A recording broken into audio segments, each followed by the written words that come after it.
បាទអនុញ្ញាតគ្រប់ជ្រាបសួរពុកម៉ែបងប្អូនទាំងអស់គ្នាពីកសិដ្ឋានចំការព្យុមីនសែទៅពុកម៉ែបងប្អូនបាទអញ្ចឹងពុកម៉ែបងប្អូនដែលជាម្ចាស់បាទដែលធ្វើការកម្មង់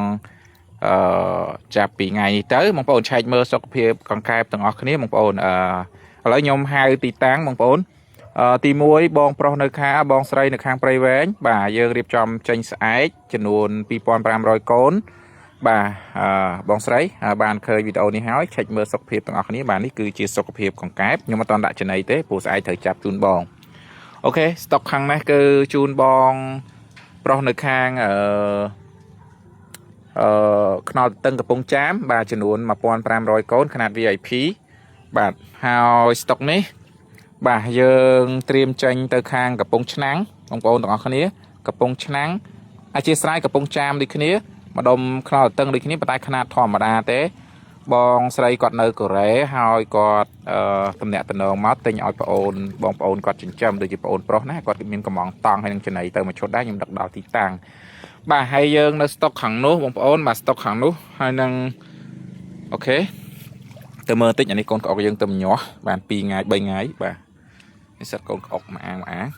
បាទអូខេអានេះគឺយើងត្រៀមចេញឲ្យប្អូនប្រុសយើងហៅថាប្អូនប្រុសទៅនៅខាងតាកែវចំនួន10000កូនបាទ3អាង4អាងនេះសល់ប៉ុន្មានចាំគិតទៀតបងប្អូនអរនេះមួយអាងយើងគិតថាតុង4 5000ហ្នឹងអញ្ចឹង4អាងនេះវាអាច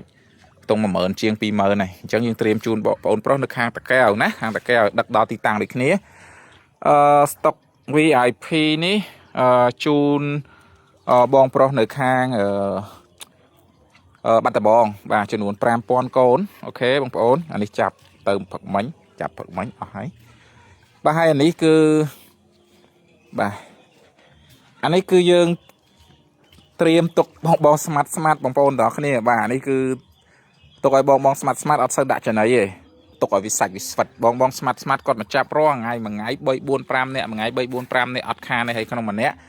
150 20 150 20រាល់ថ្ងៃគឺស្តុកនេះគឺសម្រាប់ស្តុកបងស្មាត់ដែលគាត់ត្រូវមកចាប់ស្មាត់ស្ទូចត្រីបងប្អូនអរគ្នាមិនស្មាត់បាល់តតបាល់ទេសហើយស្មាត់ស្ទូចត្រីមួយថ្ងៃអត់ក្រោមពី5នាក់ឯងបើថ្ងៃសៅរ៍អាទិត្យ10នាក់ជាងបងប្អូនអរគ្នាទីតាំងខ្ញុំសម្រាប់ស្មាត់ថ្ងៃណាមួយខ្ញុំនឹងថតមួយទី1មួយទី2មួយទី3មួយទី4អាសានតិចពេកខ្ញុំខ្ជិលថតបងប្អូនអរគ្នាខ្ញុំថតថាក្នុងថ្ងៃសៅរ៍អាទិត្យតើស្មាត់មកដល់ទីតាំងខ្ញុំមានប៉ុន្មានអ្នកអញ្ចឹងបងប្អូនអរគ្នាបាទអញ្ចឹងបងប្អូនប្រុសនៅខាងតាកែវបងប្រុសបាទមួយអាងនេះអាងនោះបាទ3អាង10000កូនហ្នឹងប្រហែលជាអាចមិនអស់ទេនៅសល់ទៀតបាទនេះខាង VIP ខាងបាត់ដំបងបាទម្ដងទៀតបងប្អូនទាំងអស់គ្នា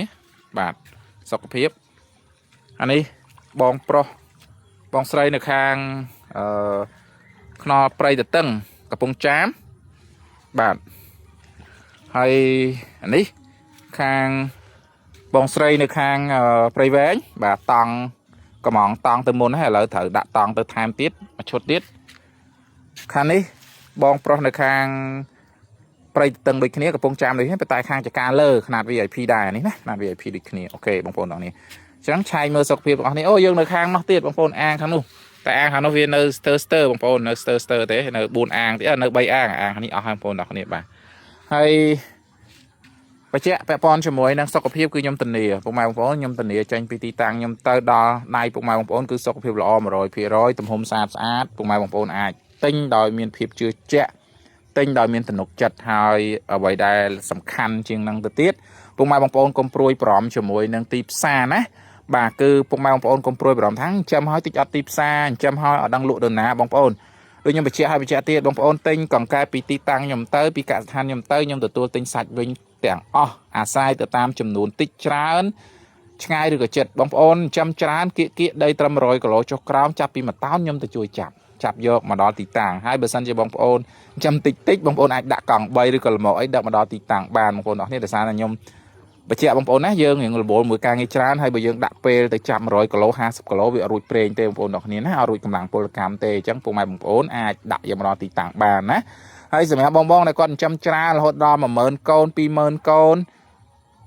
ដីដល់2 300គីឡូខ្ញុំបញ្ជាក់នៅក្នុងហ្នឹងក៏ខ្ញុំអត់អាចចុះទៅជួយចាប់បានដែរពុកម៉ែបងប្អូនត្រឹម100គីឡូចុះក្រោមអូខេខ្ញុំអាចចុះទៅជួយចាប់កង្កែបផ្សាច់ពីទីតាំងពុកម៉ែបងប្អូនមកបានណាសម្រាប់ទីតាំងបងប្អូនគឺលក់ដូរផ្ដោតទៅលើទំនួលខុសត្រូវភាពស្មោះត្រង់ ហើយនឹងភាពរស់រាយរាក់ទាក់អ្វីដែលសំខាន់គឺគុណភាពពុកម៉ែបងប្អូនណាគឺយើងផ្ដោតលើគុណភាពបងប្អូនទាំងអស់គ្នាបាទហើយក៏អធិស្ឋានពីសំណាក់ពុកម៉ែបងប្អូនដែរចន្លោះម៉ោងបាទ2 3 អាសៀលគឺខ្ញុំរៀងរវល់តិចពុកម៉ែបងប្អូនពេលខ្លះតបឆាតបងប្អូនអត់បានគ្រប់ចំនួនខ្ញុំមានតែលើកម្រាមដៃ10សូមអភ័យទោសពីសំណាក់ពុកម៉ែបងប្អូនដែលគាត់ឆាតមកច្រើនមែនតើមួយថ្ងៃអត់ក្រោមពី150នាក់ទេបាទអញ្ចឹងពេលខ្លះយើងរវល់ជាមួយការងារមួយផ្លែហ្នឹងគឺអាចចូលទៅមើលទៅ20នាក់30នាក់អីក៏មានដែរអញ្ចឹងឆ្លៀតតបបងប្អូនប្រាយអញ្ចឹងទៅទុកចោលមកធ្វើកិច្ចការងារអញ្ចឹងបងប្អូនទាំងគ្នាហើយនឹងពេលព្រឹកបងប្អូនទាំងគ្នាពេលព្រឹករៀងរវល់ដែរបាទខ្ញុំជឿជាក់ថាពុកម៉ែបងប្អូននឹងយល់ពេលព្រឹកយើងរៀងរវល់ជាមួយការងារច្រើនការងារខ្លះគឺយើងអាចបដ ாய் កូនចៅឲ្យធ្វើបានទេបងប្អូនទាំងគ្នាយើងត្រូវធ្វើដោយខ្លួនឯងបាទមើលផ្ទាល់តែខ្លួនឯងបងប្អូនទាំងគ្នាណាហើយ